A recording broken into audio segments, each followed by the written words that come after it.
passo então agora a palavra ao Dr. Frederico Mendes Paula, do Centro de Estudos Luso-Árabes de Silves, faz mal, e do Instituto de Cultura Ibero-Atlântica também, que nos vai falar da construção da cidade do Al-Andalus. Bom dia a todos. Como já foi dito, eu vou falar sobre a construção da cidade do Al-Andalus. Eu começo por fazer uma pequena referência àquilo que era a cidade tardo-romana e à cidade visigótica, e nesta perspectiva de transição, e dizer que para os romanos romanização e urbanização eram um pouco a mesma coisa. Urbanização no sentido de construir cidades e de criar redes de cidades com vias de comunicação para dominar o território. Dizer também que das aproximadamente 2.000 cidades que existiam no Império Romano, cerca de 400 estavam na Península Ibérica. O declínio civilizacional de Roma inicia-se a partir do século III. Opera-se nessa altura uma grande transferência de poder para as áreas rurais, um abrandamento da atividade mercantil, vinculando cada vez mais a economia a uma economia rural.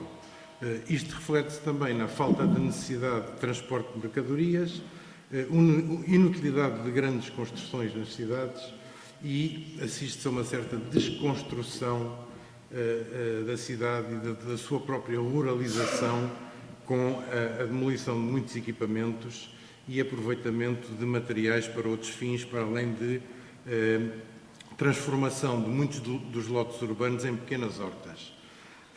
É preciso também dizer que a estrutura do povoamento romano na Península Ibérica era uma estrutura muito estável.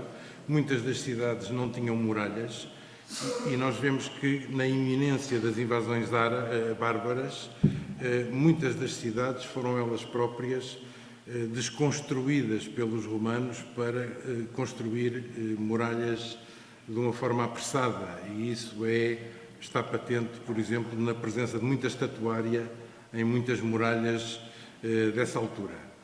Torres Balbás tem uma frase que eu penso que é interessante, que ele diz que as próprias populações rurais dos arredores pilhavam as cidades num contexto de anarquia total, em que animais ferozes as invadiam para comer os cadáveres mortos que jaziam no seu interior. Isto é uma visão um pouco apocalíptica daquilo que era a cidade visigótica ou tardo-romana.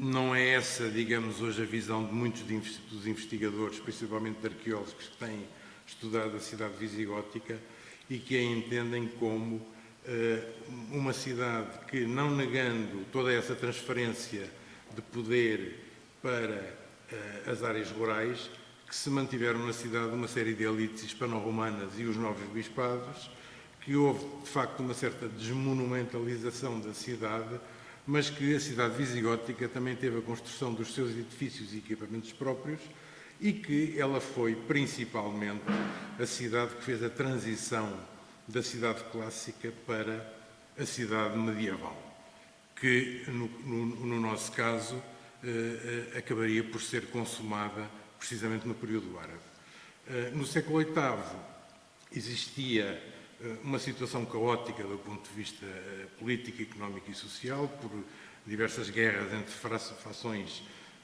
visigóticas.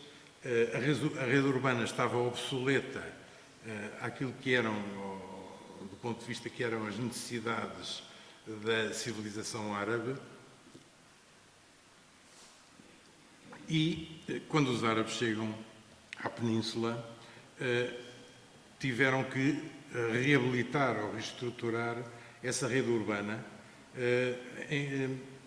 em que algumas cidades são abandonadas, outras são construídas de novo, mas que a esmagadora maioria das cidades existentes são reaproveitadas e vão ser reestruturadas. Inicialmente, entre o século VIII e o século X, num processo tímido, digamos assim, porque é um processo de grande concessão, de manutenção das elites nas próprias cidades e em que não há transformações radicais na sua estrutura, podemos dizer que se assiste a um processo mais de orientalização, mas que a partir do século X começa-se a operar aquilo que podemos chamar a construção da cidade do Al-Andalus.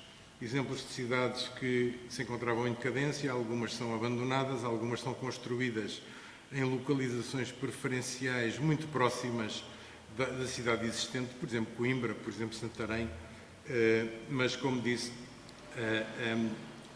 a maior parte das cidades são, de facto, reabilitadas. Torres Balbás, ele apresenta a questão da água como uma questão fundamental, ou seja, para ele, o facto de muitas infraestruturas de abastecimento de água das cidades, nessa altura, se encontrarem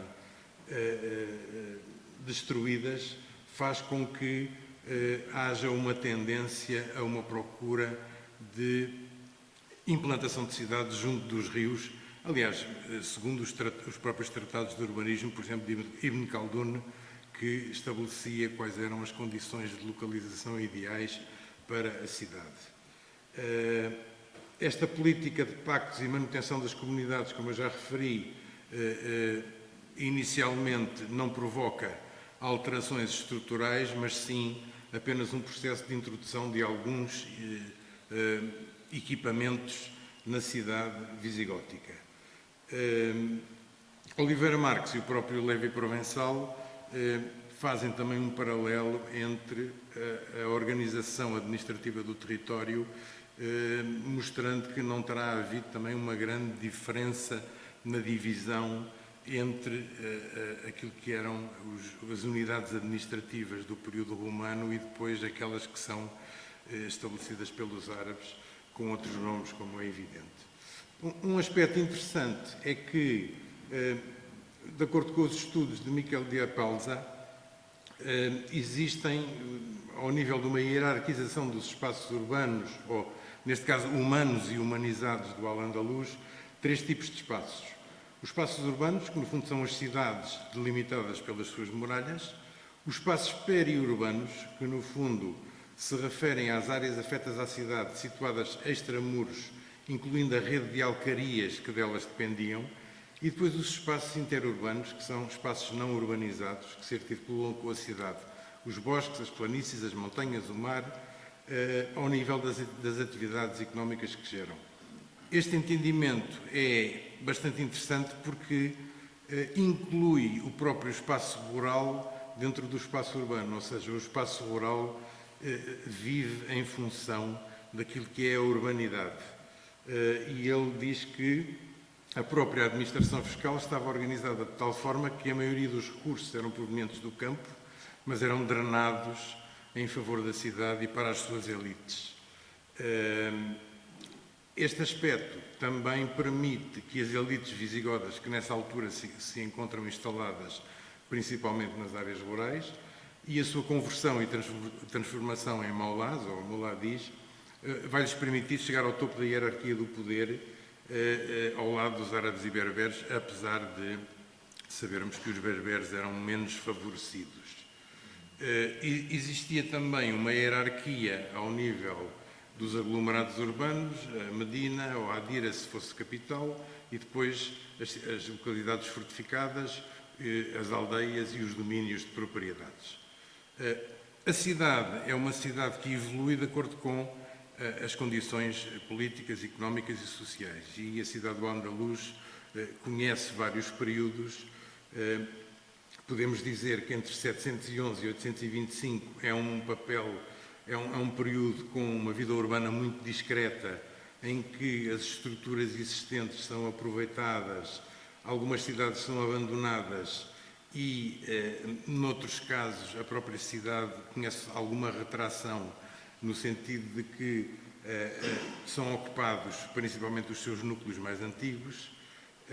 Entre 825 e 836 é um período de ameaças exteriores, por exemplo, as invasões normandas, e ao mesmo tempo de revoltas internas, por exemplo, as revoltas moçárabes ou muladizes de Santa Maria, o que vai obrigar a uma fortificação das cidades existentes e também à criação de equipamentos para melhorar as condições de vida nessas cidades.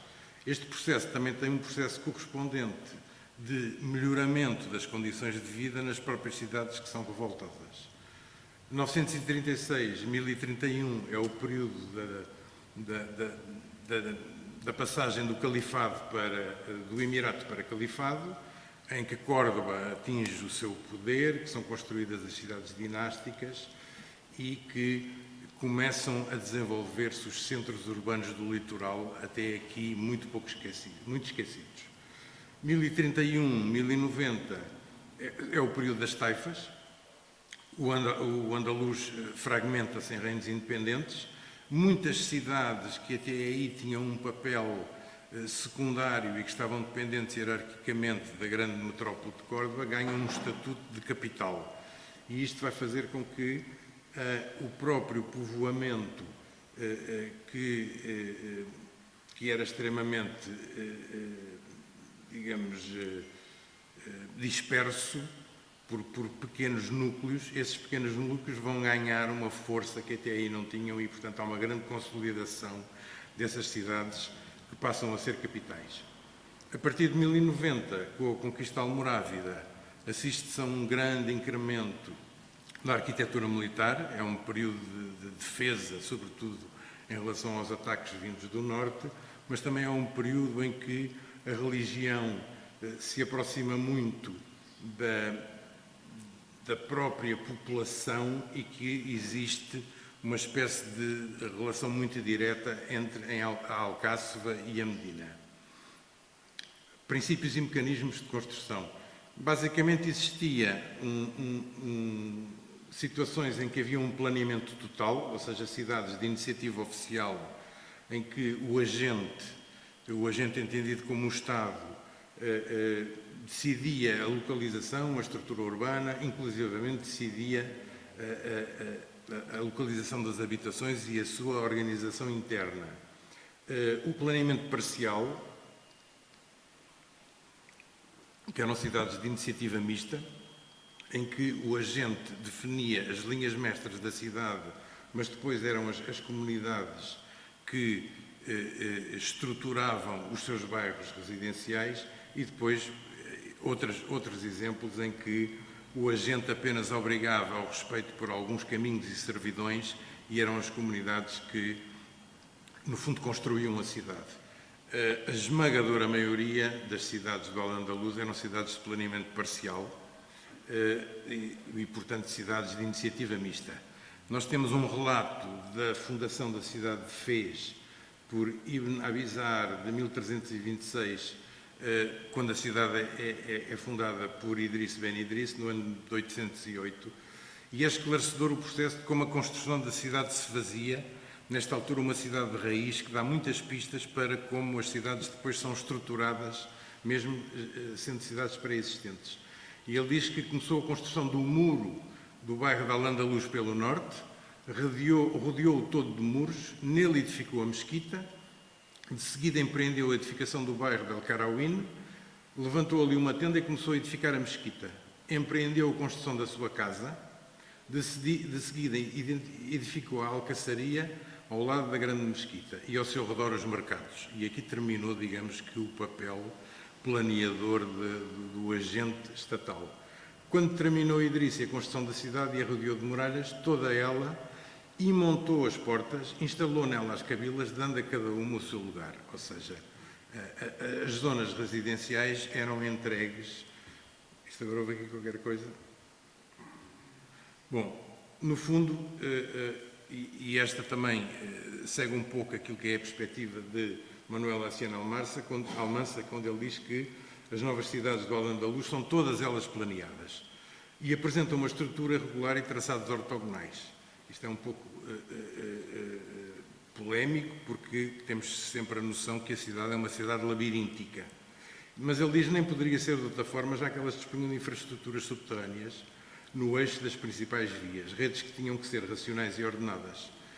Portanto, existiam os caminhos pré-existentes, eram rodeados por uma muralha, a mesquita era construída numa zona central, era construído o mercado e as alcaçarias, eram definidas ou definida uma rede viária principal e depois, normalmente, como as cidades se localizavam junto do rio, havia uma preocupação de fazer as captações de água a montante da cidade e depois a localização das indústrias poluentes, por exemplo, as tinturarias, a jusante, para que não houvesse uma ligação entre a água que era consumida e aquilo que era a água que era as chamadas águas sujas.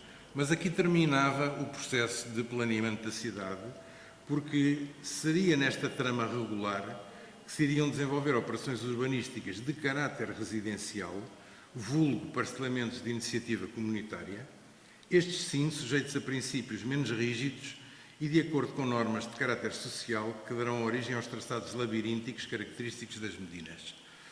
A construção da mesquita era uma primeira medida e a mesquita era construída normalmente no centro da cidade por várias razões, por razões simbólicas, mas também por razões práticas importantes, porque a mesquita servia ao mesmo tempo de centro de funções administrativas e judiciais e ao mesmo tempo porque a mesquita era um fator que induzia a uma estruturação de um centro urbano com atividades comerciais.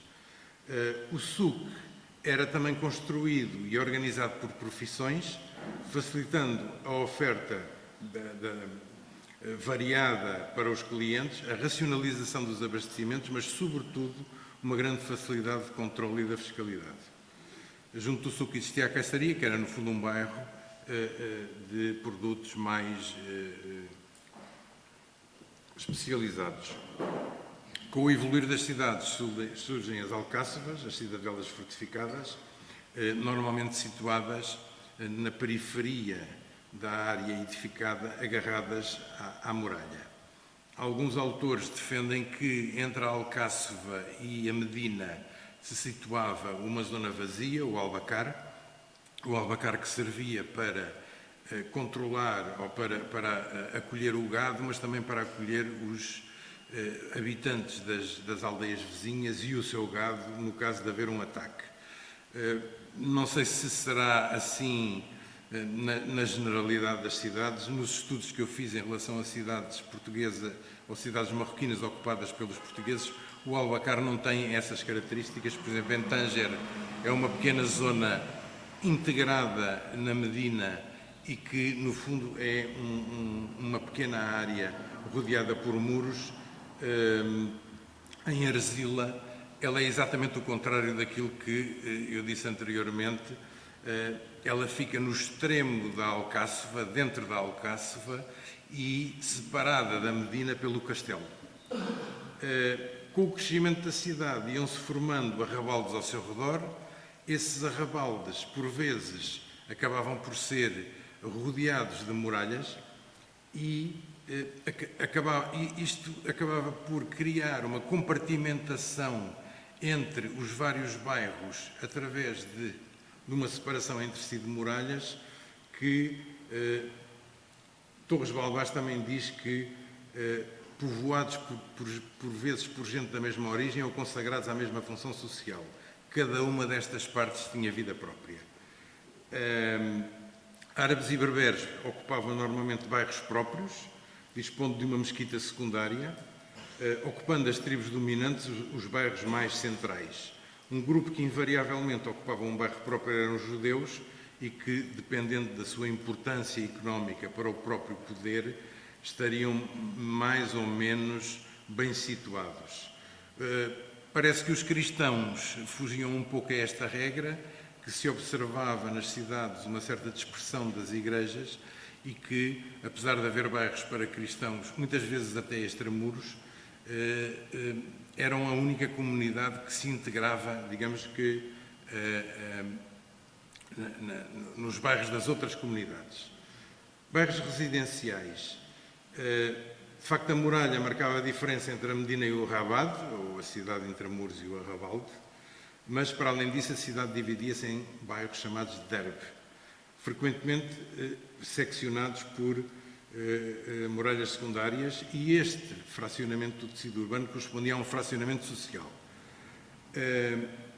Eu penso que convém dizer aqui que a atribuição de diferentes áreas específicas para cada um deles não pode ser entendida como um processo de segregação, mas de reconhecimento dos seus direitos, já que lhes conferia a liberdade de se organizarem socialmente com as suas estruturas próprias e disporem dos seus espaços de culto. O processo de criação dos bairros está ligado a esta hierarquia, a uma hierarquização da rede viária, conotada com preceitos corânicos. Catá significa escriturar, e é o ato de instituição de uma propriedade pelos que a vão ocupar, seja um indivíduo, uma família ou uma tribo.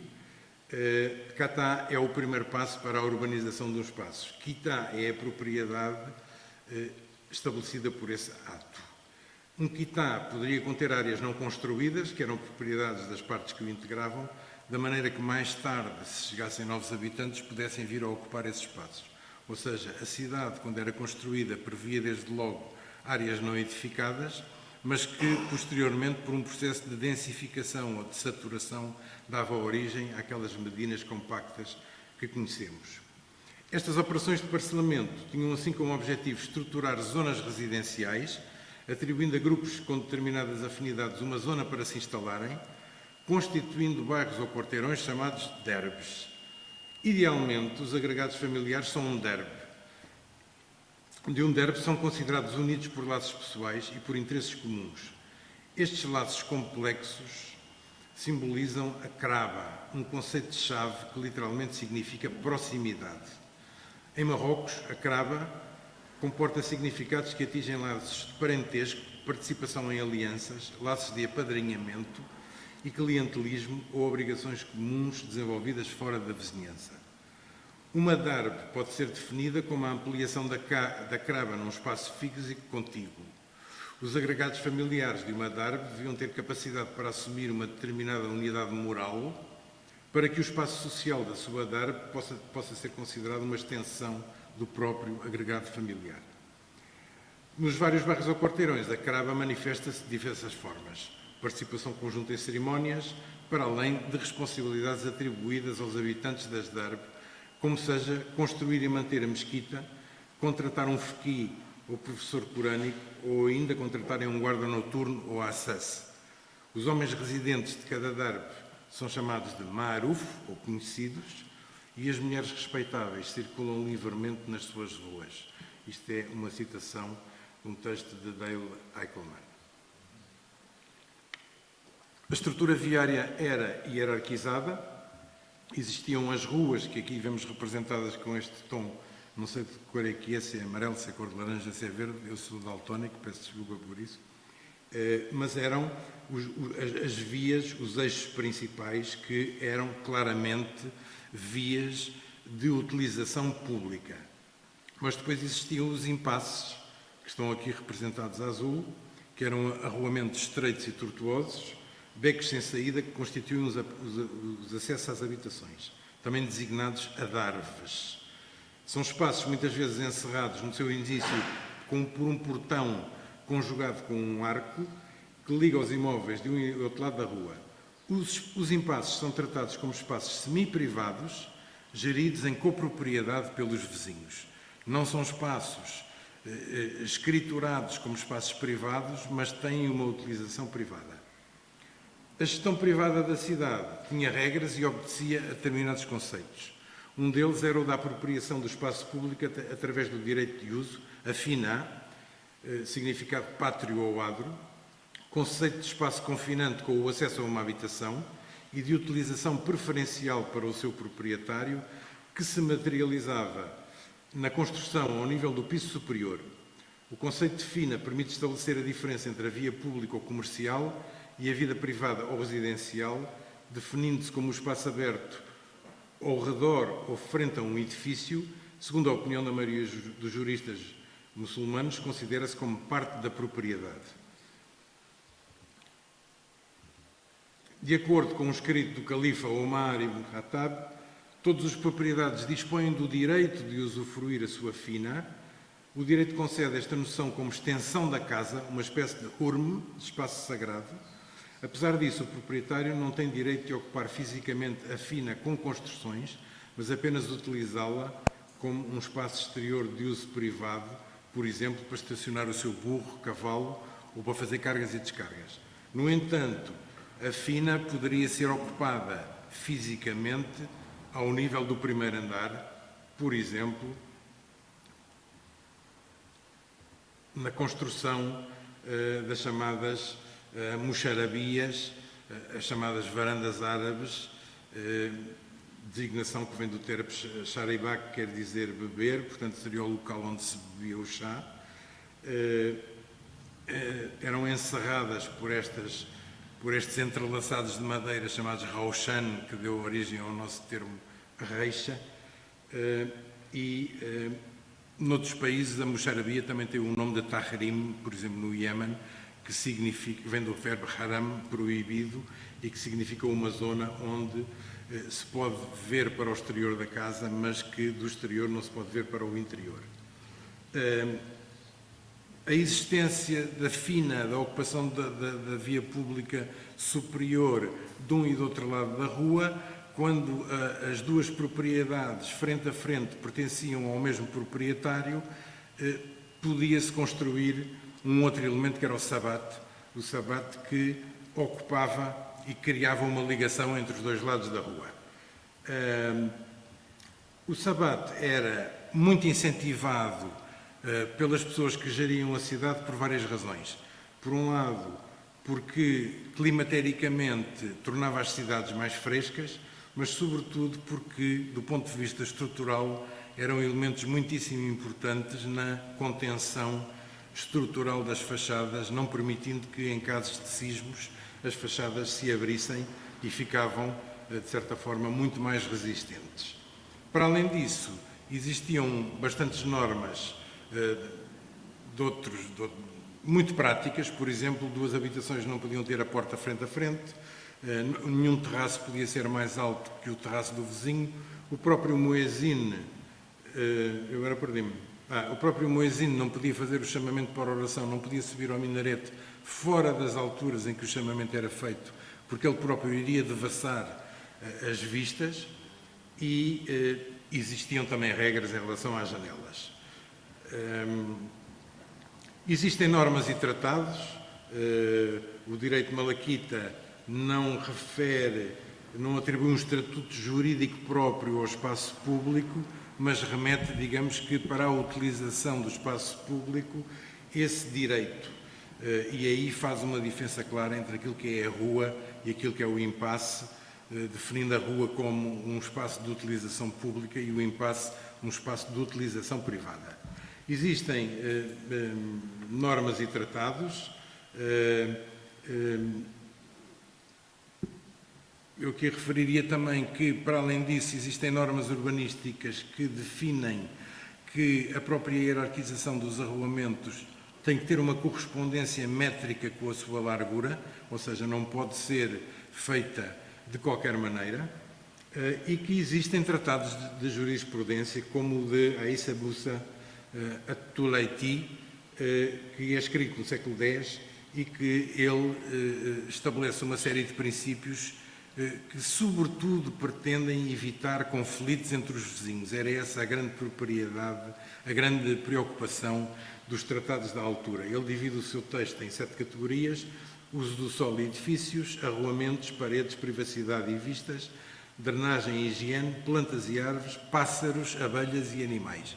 Portanto, tudo aquilo que, na vida do dia-a-dia, criava conflitos entre as pessoas. Na obra de Ibn Rami existe uma grande preocupação, sobretudo com a questão das vistas, a takassuf, que era uma das grandes preocupações da regulamentação da construção das habitações. Por outro lado, existiam cargos, pessoas que ocupavam determinados cargos nas cidades. Em primeiro lugar, o Qaid, que tinha a função de juiz, mas também, no período do califado, de representante do califa na cidade. O Sahib al-Medina, que acabava por ser a autoridade administrativa da cidade por excelência. O Sahib al-Shurta, que era o chefe da polícia, mas que também tinha algum poder judicial para processos menos complexos, para processos menores, e depois uma série de outros sahib, entre os quais o Sahib al-Suk, que era a pessoa que geria os mercados e que garantia a qualidade dos produtos que aí eram vendidos. E agora passaria aqui, para terminar, para a questão do fogo. O fogo enquanto base da construção da cidade. Basicamente existiam nas cidades do Al-Andalus 2 tipos de habitações.